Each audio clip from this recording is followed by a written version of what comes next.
Jericho's story should have ended with a curse. The walls had fallen.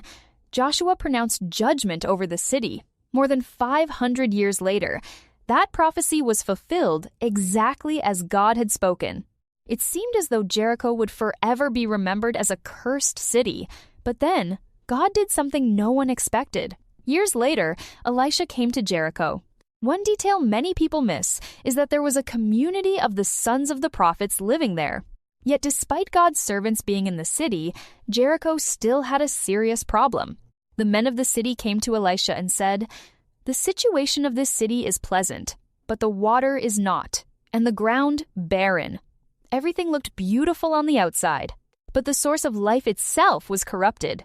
Elisha said, "Bring me a new bowl and put salt therein."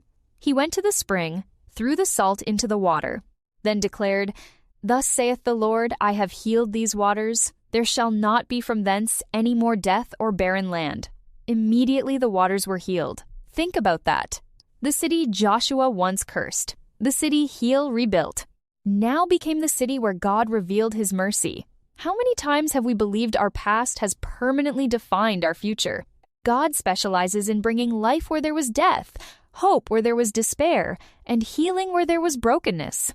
Just as God healed the waters of Jericho, he has provided healing for us.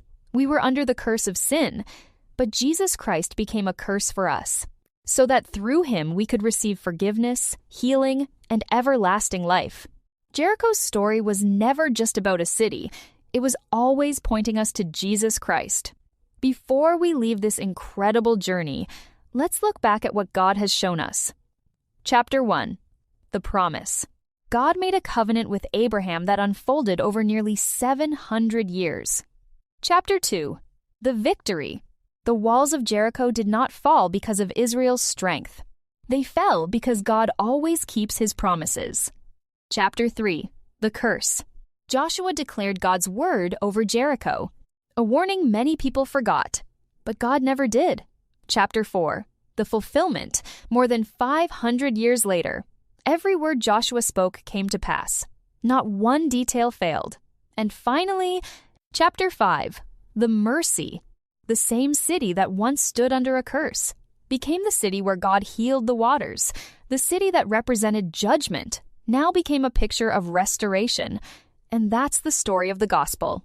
We were separated from God because of sin. We stood under a curse. We could never remove ourselves.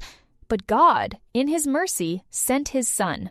Jesus Christ became the curse for us, so that through him we could receive forgiveness, healing, and everlasting life. Jericho was never just about a city. It was always pointing us to Jesus Christ. Every promise God makes is fulfilled. Every warning God gives is true. And every act of mercy he offers finds its fullest expression in Jesus Christ. Thank you for joining us on this journey through the Jericho Series. May you be like the Bereans. Search the scriptures, discover the truth,